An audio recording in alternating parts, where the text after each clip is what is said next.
1 Pedro capítulo 2, a partir do verso 8. Nós falaremos sobre o sacerdócio real e a nação santa, ou nação santa e o sacerdócio real.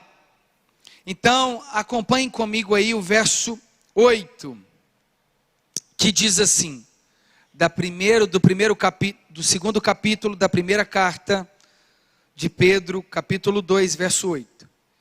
E pedra de tropeço e rocha de ofensa, são esses os que tropeçam na palavra, sendo desobedientes, para que também foram destinados.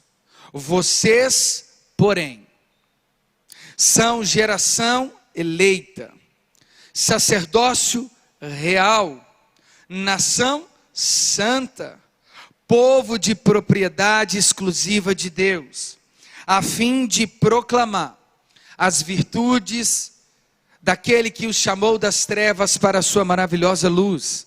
Antes vocês nem eram povo, mas agora são povo de Deus.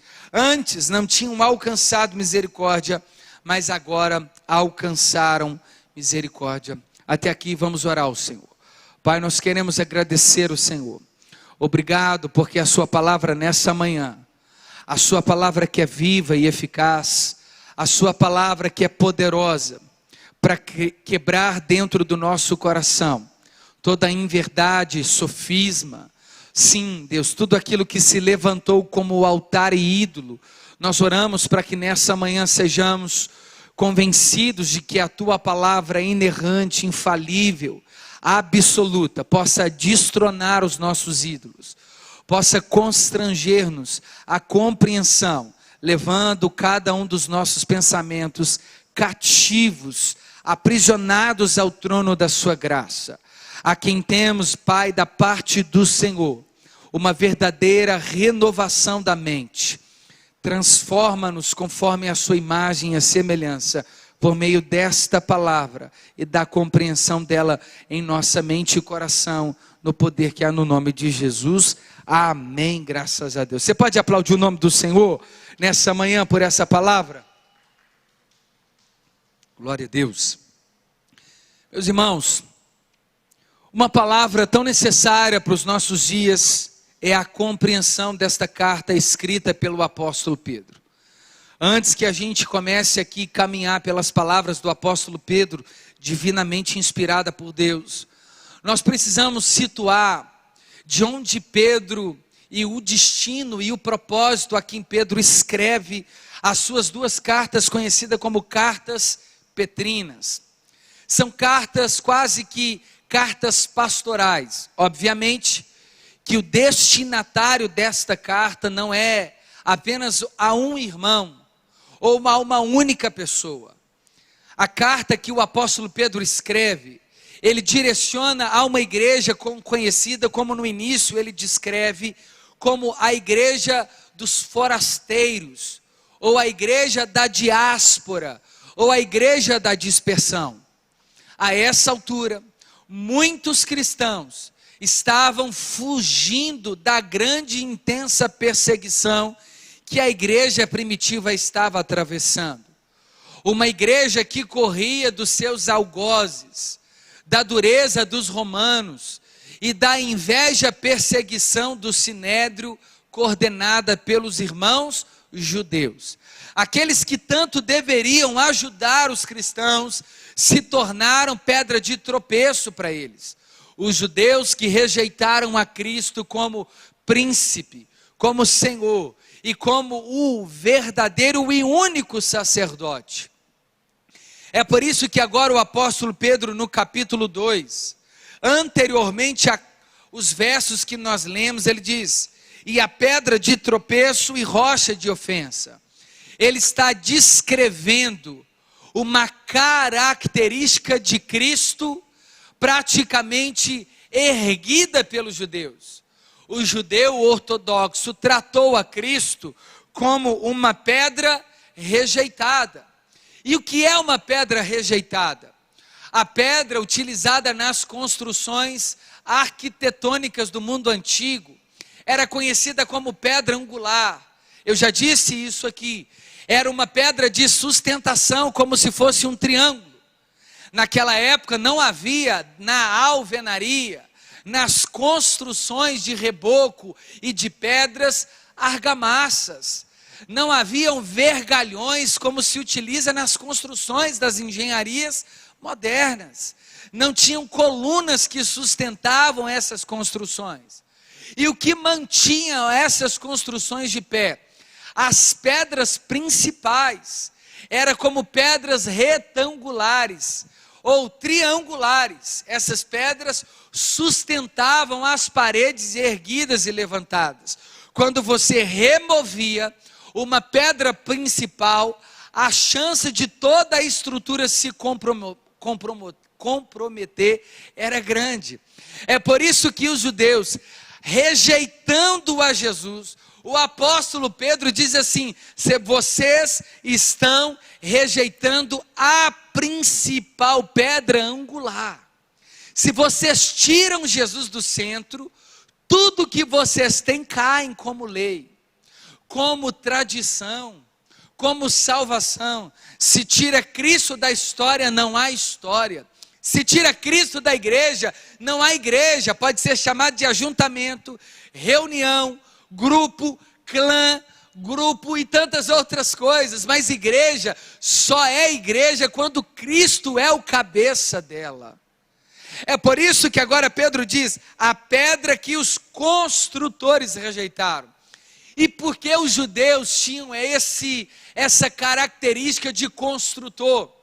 É porque Deus, por sua soberana vontade, deu a Israel a graça deles construírem e pavimentarem um caminho para a pedra principal. Como que eles construíram? Eles colocaram a mão na massa para construir o tabernáculo, o templo. Dos judeus procedem as leis, as alianças, o sábado, as festas. Dos judeus descende o próprio Cristo. Eles construíram, mas ao mesmo tempo rejeitaram. Imaginemos hoje uma construção de um dos maiores prédios do Brasil. É mesmo que dizer assim: na medida que os construtores foram levantando os pavimentos do prédio, eles foram rejeitando as colunas principais. Ao chegar ao fim do prédio, a chance dele desmoronar era óbvia. E se é que esse prédio poderia ser erguido sem as principais colunas? É isso que o apóstolo Pedro está dizendo em relação aos judeus. Eles rejeitaram essa pedra e ela veio ser a pedra angular. E ela se tornou pedra de tropeço. Ou seja, a principal coluna rejeitada, Cristo, foi o principal pensamento dos judeus, a eles terem perdido o privilégio de terem alcançado a primazia da salvação. Por quê? Os judeus rejeitaram a coluna principal. E a coluna principal é que sustenta a fundação. A fundação é que permite qualquer edifício ficar de pé. Se eles rejeitaram a Cristo, eles também tropeçaram por terem rejeitado o próprio Senhor Jesus. E aí o apóstolo Pedro diz ainda mais: são esses que tropeçam na palavra. Quando os judeus rejeitam a Cristo, eles tropeçam na palavra, porque Cristo é o verbo que se fez carne. Irmãos, em Jesus não existe palavra de Deus. Tiago, que chocante isso. Em Jesus habita a própria essência, porque Cristo não contém palavra. Cristo é a personificação plena da palavra de Deus. Ele é a própria palavra. Então o apóstolo Paulo está dizendo: esses que rejeitaram a Cristo tropeçam na palavra, porque eles não criam que Cristo é o cumprimento da palavra, ou seja, da lei de Moisés, do que a lei e os profetas diziam. A lei e os profetas diziam que Cristo apareceria na história dos judeus. Só que os judeus rejeitariam isso. Aqui está se cumprindo. Quando Jesus apareceu em Jerusalém, ele nasceu em Belém da Judéia. O que os judeus fizeram? Chispa daqui. Nós não te recebemos. Você não é bem-vindo aqui. Você é um agitador, um blasfemador, a ponto dos judeus pedirem aos próprios romanos para que eles crucificassem a Jesus. Que triste isso, irmãos. O próprio Jesus foi rejeitado pelos da própria casa. É isso que ele está dizendo. E ele diz ainda mais: sendo desobedientes. Além dos judeus terem rejeitado a Jesus, eles desobedeceram a palavra de Jesus. E quando nós desobedecemos a palavra de Deus, nós nos tornamos semelhantes a Satanás. Por incrível que pareça. Porque Satanás crê na palavra, mas não obedece ela. Satanás e os seus príncipes, os seus demônios, eles creem e tremem diante de Deus, mas não obedecem a Deus. E a Bíblia diz que todo aquele que não obedece à palavra de Deus se torna filho de Satanás. Irmãos, é duro essa palavra, mas todo aquele que desobedece à palavra, que é a lei, e a lei aponta para Jesus, se torna transgressor. E o pecado quer dizer transgredir a lei.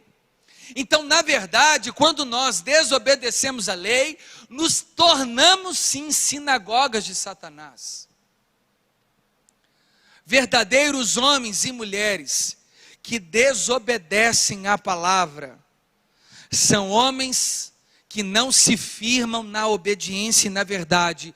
Por isso se tornam filhos de Satanás, porque eles não podem obedecerem a Deus. Quando eu e você pecamos, quando eu e você não obedecemos a palavra, nós estamos nos tornando também filhos de Satanás. Porque até hoje Satanás não pôde obedecer a Deus. Antes, ele passa 24 horas desobedecendo a lei e a vontade de Deus. E a verdade é que esses homens foram destinados para essa desobediência, é o que diz o texto, para que também foram destinados. Verso 9: mas vocês não são filhos de Satanás. Quando nós obedecemos a palavra de Deus, nós nos tornamos filhos de Deus. É super possível um crente salvo transgredir. É super possível um crente salvo errar. Mas permanecer no erro, além de burrice, é revelar o verdadeiro caráter. Quando a pessoa é mentirosa, recebe Cristo como Senhor e continua mentindo, ele está dizendo: eu não permaneço na verdade. Logo, ele não é filho de Deus, mas filho de Belial, filho das trevas. A verdade é que o filho de Deus pode mentir. Não! O filho de Deus não mente. Ele não se envolve com isso. Mas se porventura um dia ele cair em tentação, ele precisa imediatamente se arrepender e abandonar a mentira. Irmãos, por menor que seja a mentirinha, nós não podemos mentir, porque a mentira tem como pai o diabo. Então quando a gente diz assim, ó, fulano não está, e o fulano está na sua frente, eu não posso ir, porque eu tenho outro compromisso, e às vezes você acordou só atrasado e não falou a verdade. Você está revelando de quem é o seu pai. A mentira revela de quem nós somos realmente filhos. Irmãos, não faz sentido crente ser mentiroso. Pinóquio, tem um tanto de crente Pinóquio por aí. Mente no trabalho, mente para o marido, mente para a esposa, mente para a liderança, mente para amigos, mente para as pessoas, mente em todo o tempo. Vocês, porém, são geração eleita. Ou seja, se o apóstolo Pedro diz que os que rejeitam Jesus são aqueles que são desobedientes e destinados a tropeçarem porque eles rejeitaram a Jesus, são mentirosos, avarentos. Nós, em Cristo Jesus, somos geração escolhida. Quer conhecer um homem, uma mulher escolhido? Ouça o que sai da boca dele, porque a boca fala do que o coração está cheio. Sabe aquele crente que só fica contando piada, falando mal do outro, tagarela, fofoqueiro, alguém que só anda com a boca suja, fala palavrão, palavra torpe, amaldiçoa todo mundo? Irmão, não precisa nem de me falar se ele é crente ou não. A Bíblia aqui diz que a árvore pode ser conhecida pelo fruto. Pode ter versículo bíblico escrito lá no Instagram assim, ó: não sou eu mais quem vive, mas é Cristo que vive em mim. Pode estar na carteirinha, lá dentro do bolso dele, na carteira assim, ó: carteirinha da Igreja Batista da Lagoinha. Aí está lá dentro da carteira. Estava procurando a minha aqui, irmãos, não tem. Perdi minha carteirinha. Só Jesus, né? Mas perdi porque depois, os pastores, depois de ser ordenado, não tem mais carteirinha, não. Eu quero reivindicar aqui a Helenise o meu direito de ter a carteirinha de membro dessa igreja. Membro 70.921. Irmãos, o que nos define como geração eleita é sermos escolhidos por Deus para abandonarmos a transgressão da lei. Quem pecou, para de pecar. Quem mentiu, para de mentir. O fofoqueiro, para de ser fofoqueiro. O mal pagador, conserta as contas. Aleluia, dá um glória a Deus aí, irmão. Vocês conseguem compreender o que é ser sacerdócio real? É quando você para de comprar a brusinha para poder acertar com quem você está devendo. Aleluia. É crente devendo Jequiti, Boticário, Natura, Telecena. Porque tem crente até que joga na Mega Sena também. Bolão, aposta. Onde que está o sacerdócio real nisso? Irmãos, tem crente que sonha com bicho, vai lá no jogo de bicho, aposta lá. Mas é lógico que não é você que eu estou falando. Estou falando de outros crentes, que não estão aqui e nem na nossa igreja, estão em outro lugar. Amém? Até porque nós somos sacerdócio real, não é verdade? A gente trabalha, a gente não aposta, não é assim? Eita glória. Geração eleita, povo escolhido. Irmãos, e ser a geração eleita é um privilégio, porque nada em nós chamaria a atenção de Deus para nos escolher, antes o contrário.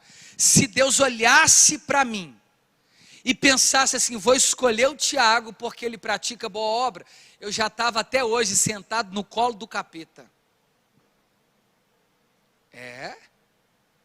Irmão, a verdade é essa. Pensa num pecador, multiplica por 200 milhões, sou eu. Mas agora, regenerado, eu não me torno mais refém do pecado, porque agora o pecado na minha vida é apenas uma escolha. É eu quem decido, pela força do Espírito Santo em mim, se eu quero pecar ou não. Ai, Tiago, mas pecado na minha vida é um acidente. Mentira. Vou falar igual o pastor Ricardo Oliveira. Mentiram, viu? Mentiram para você. Irmão, na verdade o pecado não é um acidente na vida do crente. Pecado é uma escolha, não é não, São Joaquim? Nós estamos precisando de passar um óleo de peroba na nossa cara. Aí de repente eu caí, mentira. Acordou de manhã, vestiu a roupa do desviamento, ligou para a desviação, foi parar na desviatura, aí de repente falou que caiu, ligou, está lá no contatinho, ó, cão, ligou, irmão. Quantos estão entendendo isso? Aleluia. Irmão, a gente não cai de repente, a gente não tropeça de repente. Ai, sabe, Tiago, é porque o pecado para mim é igual quando você acorda de manhã e chuta a quina da cama com o dedinho. Quando, sabe, você não viu a cama, aí você chutou. Irmão, teve uma vez que um irmão falou assim para mim: ô pastor, eu estava num culto, foi que bênção, no final do culto, de repente eu caí. Eu falei, mas como é que foi isso aí? Me explica aí. Ele falou, eu conheci uma irmã lá no culto, aí na hora que eu assustei, eu caí com ela. Eu falei, meu irmão, na hora que você assustou, imagina isso. Eu falei assim, ninguém assusta, ninguém chega num gabinete pastoral e fala assim, pastor, na hora que eu assustei, eu li a Bíblia toda. Eu estava bem assistindo Netflix, de repente eu falei, eu quero ler Bíblia hoje. Ninguém assusta. Pastor, de repente eu assustei, eu consertei minha vida. Na hora que eu assustei, eu pus a minha vida em ordem. Ninguém assusta para fazer coisa certa, né? Ninguém assusta para ser sacerdócio real. É só para pecar que a gente assusta. A gente podia assustar e de repente falar assim, pastor, assustei, parei de fofocar. De repente eu falei, não, assustei, não quero mais fofocar. Assustei, na hora que eu assustei, paguei os contatinhos todos do meu telefone. Não tem um que fala isso aqui. Irmãos, o apóstolo Pedro está dizendo assim, nós somos uma geração eleita, apesar de nós. É por isso que a eleição é uma verdade, uma doutrina sagrada. Por que sagrada? Deus não imputou as nossas obras para nos escolher, mas as obras do seu Filho Jesus. É por isso que nós somos salvos pela graça, mediante a fé. Isso não vem de vocês, é dom de Deus para que você não se glorie, antes se constranja. Irmãos, todas as vezes que eu olho para esse texto, eu lembro do meu passado, triste passado. De onde Deus me tirou, me escolheu. Eu falo assim, Deus, tinha tanta gente melhor. Aí Deus me responde, exatamente. Eu te escolhi porque você era o pior. Aí você está me olhando com essa cara de santo, você também. Irmão, se gritar, pega ladrão aqui, não sobra nenhum, nem aquelas câmeras que estão ali, ó. Não sobra aqui, ó. Mostra os câmeras aí, não sobra ninguém desses câmeras.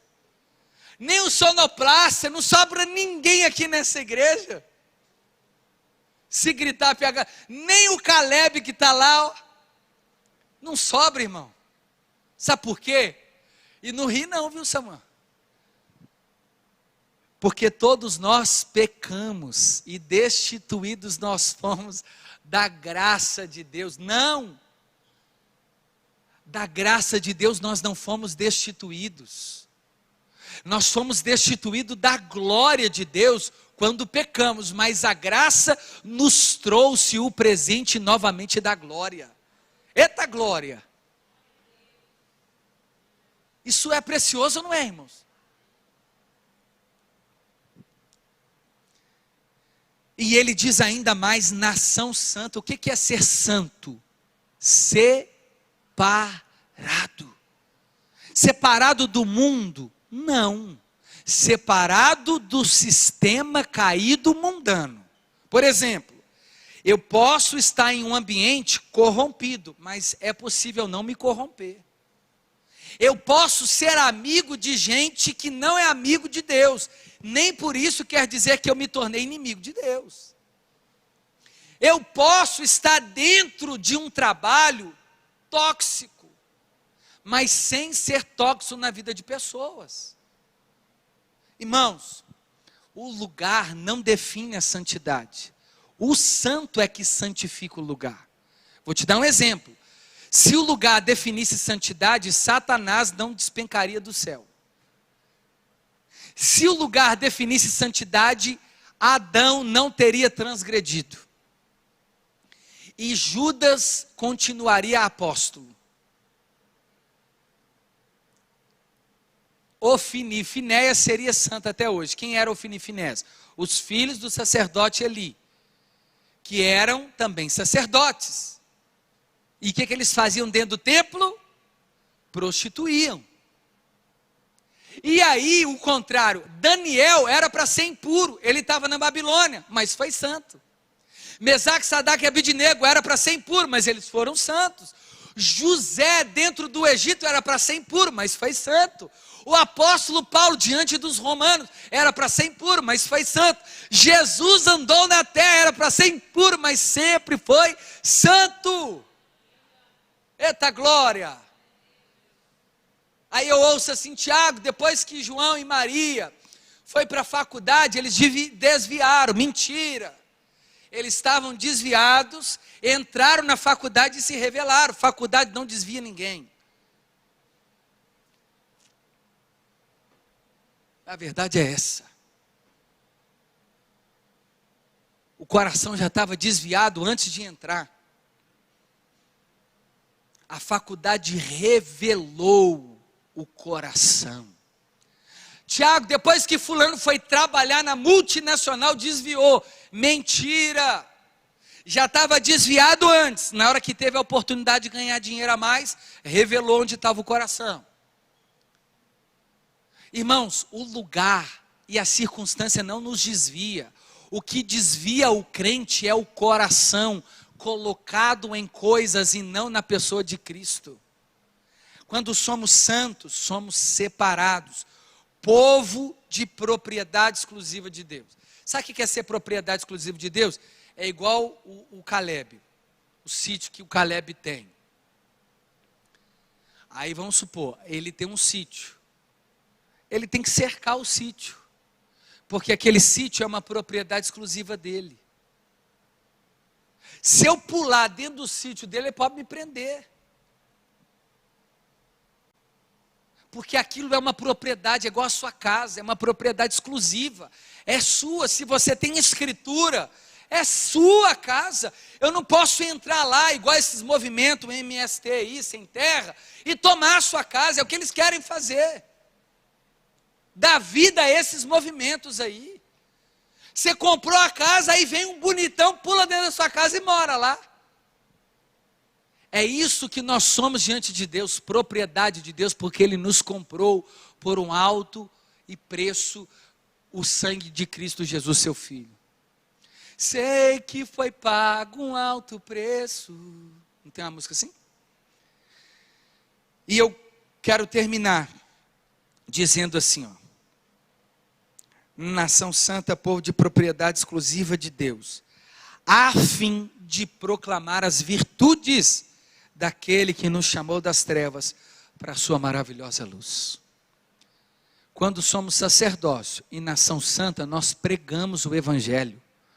Nós usamos, damos a nossa boca ao Senhor como dispenseiros, atalaias, arauto, querigmas, proclamadores. Aqueles que dispensam as escrituras dos lábios, aqueles que proclamam as verdades celestiais. Irmão, você precisa abrir a sua boca, falar de Jesus onde você está. A verdade liberta, e a fé vem ao ouvir a palavra de Deus. Você precisa entender, se você é uma nação santa, uma propriedade exclusiva, um sacerdócio real, proclame. Se permita ser usado. Tiago, mas eu sou tão simples. Deus vai te usar na sua simplicidade. Tiago, eu sou assim tão tímido. Irmão, abra a boca que Deus vai te usar. Antes, aí ele conta aqui, ó. Vocês nem eram povo. Tá vendo? Irmãos, nem povo a gente era. Quem era o povo de Deus? Os judeus. Mas agora são povo de Deus. Vocês não haviam recebido misericórdia, mas agora receberam. Olha que forte isso aqui. Pega essa chave aí. Estou igual o coach agora. Pega a chave, pega a chave. Sabe qual que é a diferença de perdão para misericórdia? O verdadeiro perdão é quando ferem uma face e você diz para o agressor assim: eu estou te dando o direito de você errar comigo de novo. Pesado, né? Isso é perdão. Olha só, o perdão é você dar o direito do agressor te ferir de novo. Eu sei que parece ser abusivo isso, mas foi isso que Jesus ensinou. Se te ferirem uma face, não dê um soco com a outra mão. Ainda bem que a gente crente não faz isso, né? A gente não paga na mesma moeda, não é verdade? Mas tem uns aí que pagam, que não é a gente aqui não, e nem os que estão vendo hoje. Estou falando de outros crentes, né, Caleb? Que não está aqui agora. Então perdão é você dar o direito para o agressor te agredir de novo. Eita Jesus, é pesado isso. A misericórdia é diferente, é mais alta ainda. A misericórdia, o que é misericórdia? É quando eu sou assassino, mato seu filho, seu único filho. Aí você me diz assim: Tiago, você me arrancou meu único filho, e eu quero ter misericórdia de você. Hoje, você, assassino, vai ocupar o lugar do meu filho para ser o meu filho.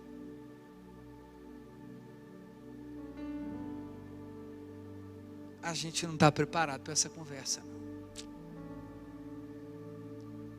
Foi exatamente isso que Deus fez. Ele pegou o assassino, nós, que matamos o filho dele, e nos colocou para sermos filhos com o filho que morreu e ressuscitou. Quem matou, além de receber perdão, agora se tornou filho. Co-herdeiros. Irmão, olha que pesado isso. Eu já disse isso aqui. Eu tive um primo assassinado. Fez 1 ano agora. Presenciei tudo. Sei quem matou. Aí eu olho para a pessoa todo dia. De quem que você acha que eu lembro?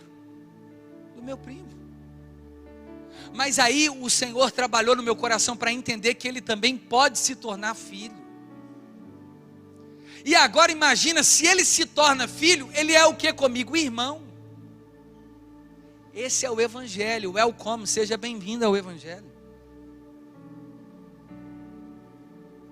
É alto o sarrafo, irmão. Isso é graça. Mas agora vocês são povo de Deus. Antes, vocês não tinham alcançado misericórdia, de fato. Mas agora alcançaram misericórdia. A graça de Deus alcançou a nossa miséria. Por isso é misericórdia. Éramos assassinos, pecadores, mas o Senhor nos amou, nos perdoou e nos tornou em Cristo filhos de Deus, o qual clamamos: Abba,